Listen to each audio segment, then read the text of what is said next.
You're listening to All Things Sports with Mike Davis.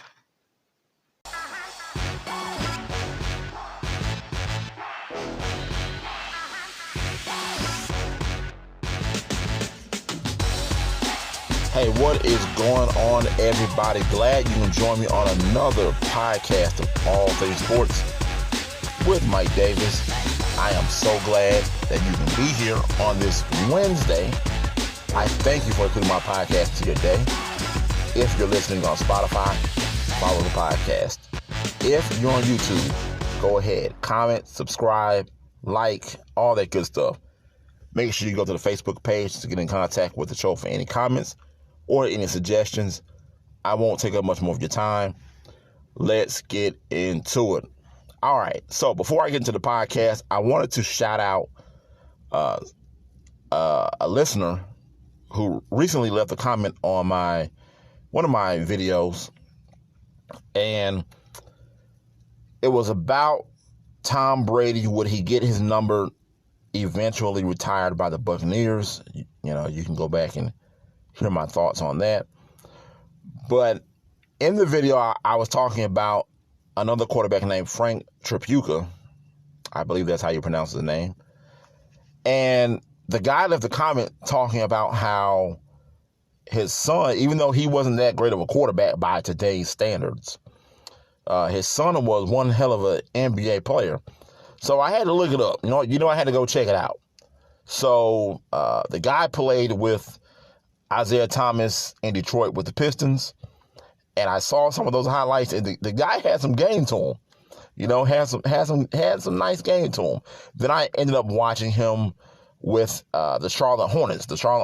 Someone uploaded a full game where they played the Chicago Bulls, and I believe the guy had like 30. I believe I want to say that's how much he might have had more than that. The guy was balling in the game, nonetheless.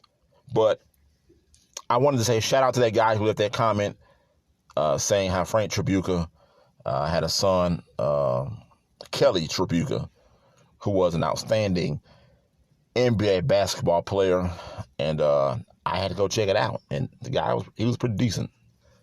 So shout out to that guy. All right, so in today's podcast, I wanted to ask the question. I wanted to talk about, are the Cleveland Browns for real, or are they just pretenders? Now, I'm sure by now everyone's heard that they recently signed free agent pass rusher Jadeveon Clowney to a one-year deal. The deal's worth up to $10 million. Now, Clowney will have an opportunity to play opposite of fellow number 1 overall draft pick Myles Garrett. So now, if you remember, the Browns general manager Andrew Berry pursued Jadeveon Clowney last season, trying to pair Garrett up with Clowney, but the 3-time Pro Bowler, he rejected Cleveland's multi-year offer and ended up signing a one-year deal with the Tennessee Titans for $13 million. Now, if you recall, Clowney kind of struggled last season. He did struggle. He struggled mightily in 2020 with the Titans. He finished with only 19 tackles, 0 sacks, and played in only 8 games before suffering a season-ending injury in November. Now, Cleveland not only signed Jadeveon Clowney, but they also signed Takk McKinley to a one-year deal, trying to bolster that pass rush. Now, I'm not big on Takk McKinley. I'm not ready to call him a bust just yet. I do think he has one more year to prove it. So I'm going to say this year with Cleveland is going to be a prove-it year for me. I've seen enough of Takk McKinley to know what he's about. He played here in Atlanta with my Falcons. And for the Falcons, it just didn't work out. He didn't want to be here. A lot of the times he was always saying how he's a West Coast guy. I don't know if he missed being home, or again, he just didn't like Atlanta. So for me, this is going to be a prove-it year for Takk McKinley to see if he is really an NFL player. Now, I was looking at this. Now, I knew that the Cleveland Browns finished 11-5 last season. I had no idea they were third in the AFC North. I didn't realize they finished behind the Steelers and they finished behind the Ravens, you know. And that kind of sucks when you're 11-5 and you're third in the AFC. I know they went to Pittsburgh in the playoffs, but I figured Cleveland barely. For some reason, it stuck in me that Cleveland barely snuck in the playoffs. Like they had a 9-7 record or something, but that's not the case. The Browns were 11-5. They got through the wild card and ended up losing in the second round to the Kansas City Chiefs, a game that they should have won. If you remember that game, you know that, a touchdown, the Browns didn't get that touchdown because of the, the fumble where the ball went outside. It went into the goal, past the goal line, but went out of bounds for a touchback. So KC ended up getting the ball, and the rest is history. But they pushed KC in that game. And I for one, thought Baltimore was going to pull off the upset. And on that game alone, the Browns showed me a lot. And remember, they did that last season without Odell Beckham, I believe Beckham had tore his ACL, so he was lost for the season. And I honestly think that the Browns are for real. I don't think they're pretenders. Odell Beckham, it maybe it's just me, but it seems like ever since he left, he was traded from New York, and he ended up in Cleveland. He just didn't want to be there. Who wants to be in Cleveland after living in New York? So I get it, but still, it's a job, and it's a great job. It's a hell of a job, So I think that if they can get Odell Beckham on board, you got Jarvis Landry on the other side playing opposite of him. So you get him on board. I mean, this offense, I believe, can be right up there as far as the top offenses in the league, because Baker Mayfield had a pretty good season last season. Now, if you watch all the debate shows that come on television, such as First Take and the Skip and Shannon, but especially what's the guy that comes on after Skip and Shannon? Colin something. I can never think of his name. But he is always bashing Baker Mayfield. He hates Baker Mayfield with everything inside of him. Baker Mayfield threw for 3,500 yards last season, 26 touchdowns, 8 interceptions. Now, I thought that, I won't say they're Pro Bowl numbers, but they're damn close. I mean, it's like right on the cusp of being a Pro Bowl quarterback. I mean, those numbers are right there. And he did it with less pass attempts last season than the previous season. And a part of that is because the rushing attack that the Browns display. The Browns ran for over 2,300 yards last season as a team, 21 touchdowns rushing as a team. Kareem Hunt, by himself, the man is not the starter. Nick Chubb is the starter in Cleveland. Kareem Hunt came off the bench and ran for almost 1,000 yards. Kareem Hunt ran for 841 yards. This is as being the backup. And this proves to me that, look, you can still win with old school football. Look at what the Tennessee Titans are doing. Play defense, run the football, use the clock. Clock control, ball control. That's what the Cleveland Browns pretty much did last season. When you look at that offense. Look what the Titans do. Like I just said, old school football. Play D and run the ball.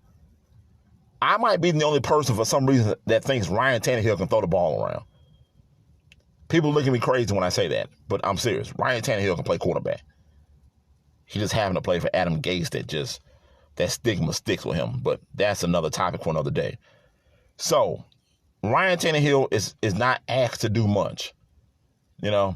Protect the football and hand it off to Derrick Henry.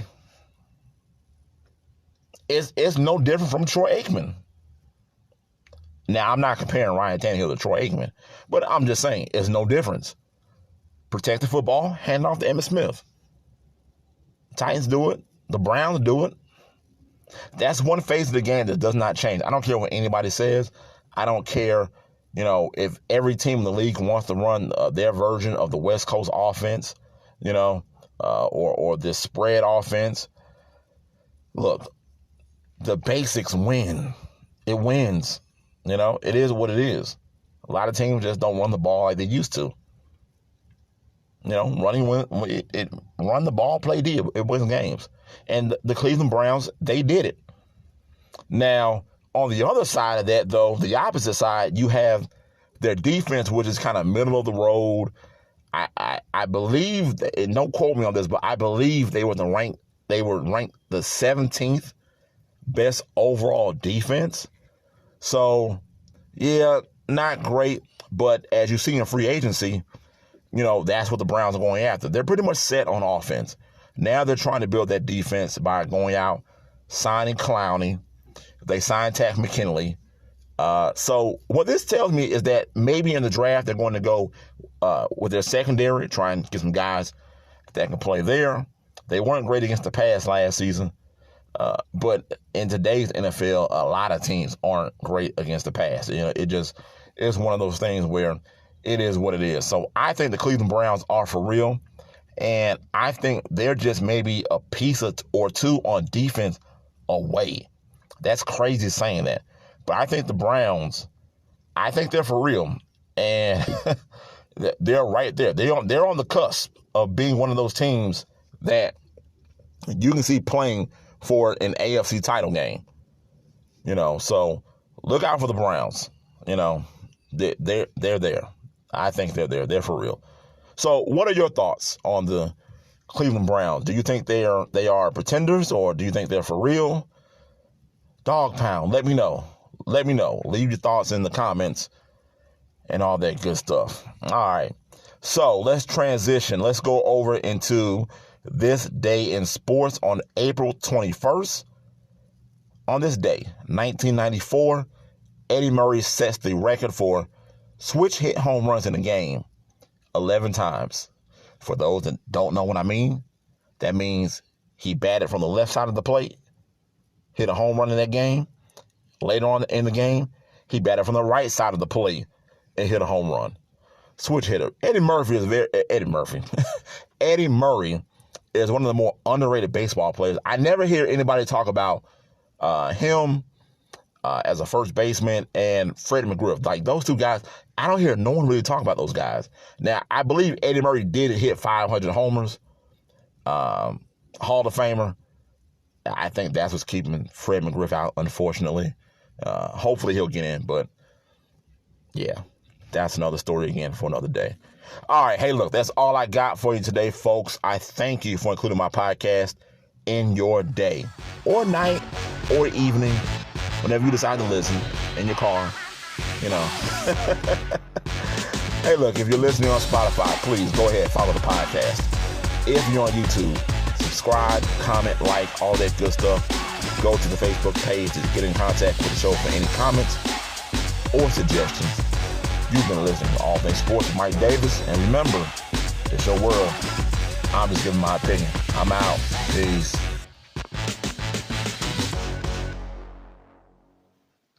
You're listening to All Things Sports with Mike Davis.